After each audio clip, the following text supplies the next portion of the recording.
And we have motion.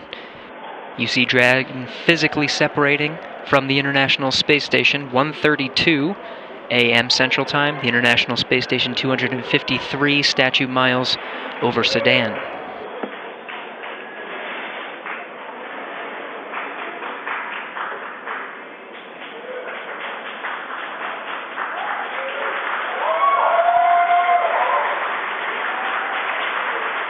The station is supposed to go into ISS thrusters enabled. Copy.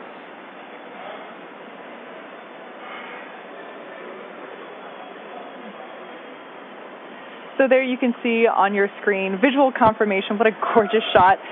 Dragon has undocked from the International Space Station, and we are beginning the departure. That's right, and you're going to hear the voice of David St. Jacques again. He's the one inside of the station monitoring Dragon for its departure. Slowly backing away. Everything's looked good so far with those separation burns. Again, as Gary said, that physical separation, that undocking coming at 11:32 p.m. here Pacific. Station Houston at 2, Dragon departure burn 0, complete. So you heard us mention earlier that we have a series of 4 departure burns, starting with 0, 0, 1, 2, 3. We have confirmation that departure burn 0 has been completed. That's right, and so with that one down, we're going to start seeing Dragon begin flying actually above the International Space Station, and then coming up in just a couple of minutes, departure burn 1, the second departure burn, will be coming. That should be in about 4 or 5 minutes from now. And so we're going to see Dragon just kind of swing its way over top the space station and eventually fly out of both the keep-out sphere and the approach ellipsoid. And so the keep-out sphere is one of my favorite things. It's an imaginary sphere with about a 200-mile radius, so 200-meter radius. That would be a much bigger sphere. A 200-meter radius in all directions. And that just governs, so kind of like the approach ellipsoid, which I explained earlier, before you're in the keep-out sphere, any maneuvers with the spacecraft have to be safe and not get inside within 4 orbits. Dragon is in the corridor, and opening rate is as expected. Copy. And David St. Jacques reporting everything looking good so far. You heard him say the corridors, so they, on their overlays that they have on their laptops on board the station where they're actually monitoring Dragon, they're looking for any perturbations outside of the expected path.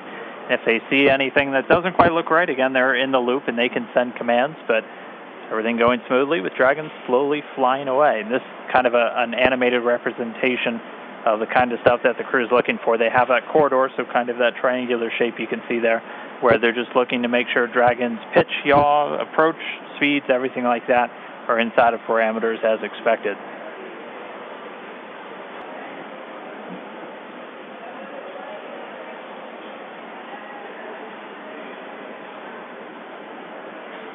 Dragon continuing to fly free. Look, everything looking good so far.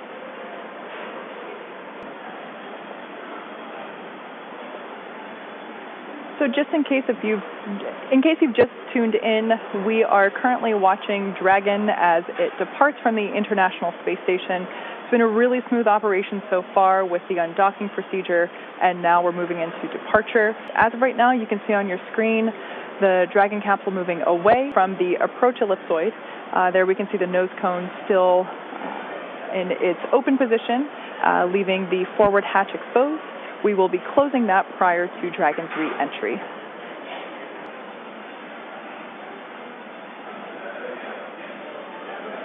And so we're continuing to get really great views. Dragon backdrop by the inky blackness of space.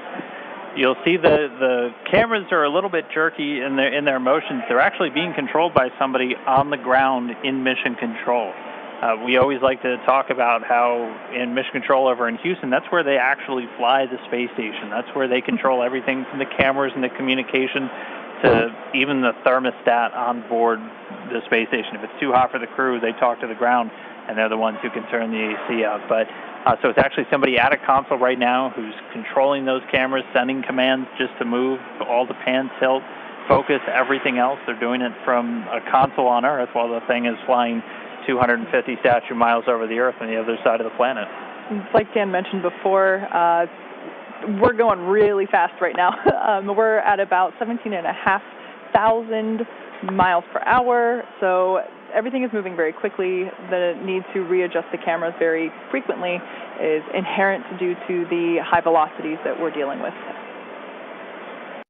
And so this is a view from that WB-57 airplane. You were looking at Dragon streaking across the sky on its re-entry through the Earth's atmosphere, aiming for a splashdown in just a little while from now.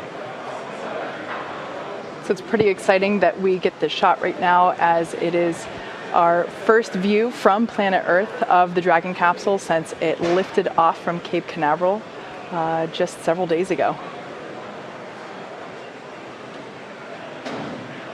I will say this is a pretty rare treat to be able to see this here. And again, this video is coming from a NASA airplane that we're flying around that recovery zone there, a WB-57.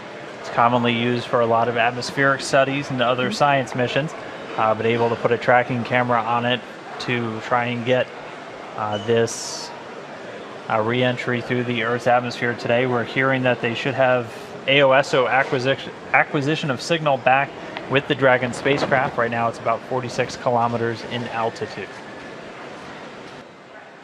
The Dragon spacecraft continuing to descend. It's now subsonic, so already starting to slow down thanks to the aero braking, basically slamming into that Earth's atmosphere, causes a lot of friction and allows the vehicle to eventually reach its terminal velocity, basically. And then those parachutes are going to kick in.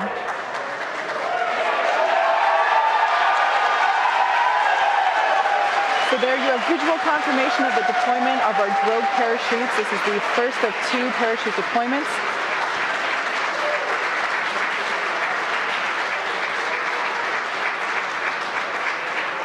So those drogue chutes do the initial slowing, and then they're ultimately going to pull out the 4 main parachutes responsible for really slowing the spacecraft down prior to that splashdown. You can hear cheering here at SpaceX headquarters as the employees that have gathered around our Mission Control Center are sharing the same view as you. What a gorgeous shot of Dragon coming back down.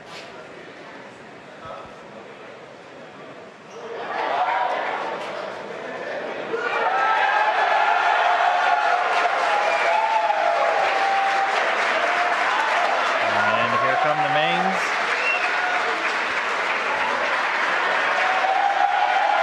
Over the next few seconds, we will see those main parachutes just exactly like that begin to expand as they capture more air, further decelerating the Dragon vehicle down to the Atlantic Ocean.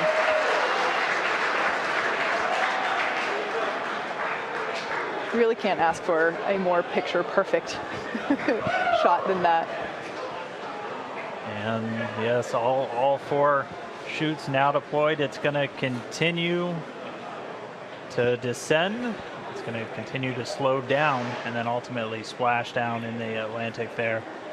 We're now under 1 kilometer in altitude.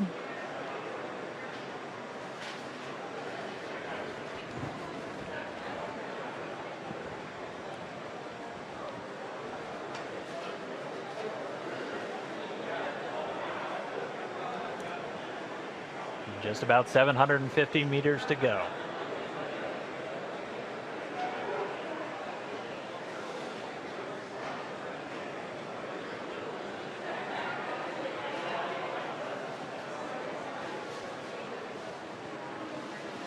In case if you're just joining us, you can see on your screen there, Dragon has just re-entered the Earth's atmosphere after departing from the International Space Station. We have a gorgeous shot of 4 healthy parachutes deployed and slowing the vehicle down as it is approaching the surface of the Atlantic Ocean off the coast of Florida.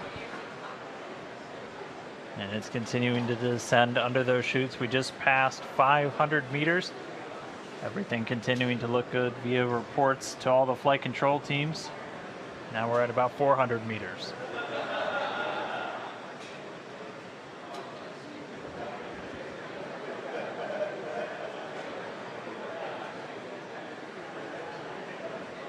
And just passing 300 meters, continuing to descend. We might be right on time. We were planning on splashing down at about 5:45 a.m. Pacific, and we're getting real close to that bingo time.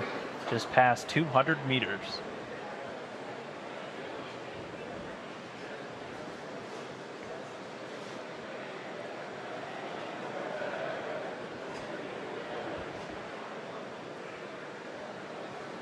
And we have confirmation that Dragon is now under 100 meters, is 100 meters above the surface of the ocean. So next up, standing by for splashdown.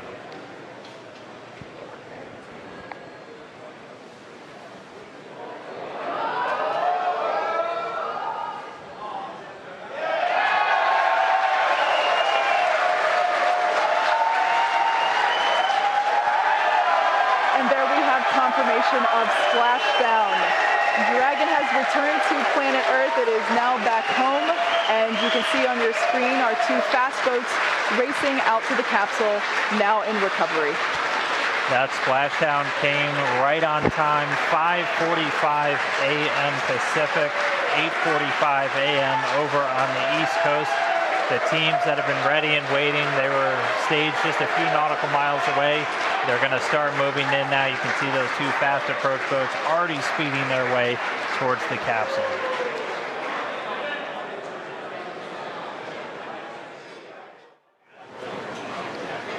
Right now we're just waiting for Dragon to lift up and out of the water and into the nest.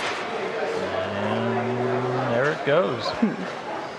So there facing us is what we call the side hatch, and that is where, as Dan just mentioned, the astronauts would, if we had astronauts on board today, where they would be exiting. The top hatch is what we use to connect to the ISS, and that is currently hidden underneath the nose cone. But like we said, astronauts will be coming out of the side hatch. And we got a beautiful shot there. Now the hydraulic lift is coming back towards us, and it is preparing to lower the Dragon capsule into its nest.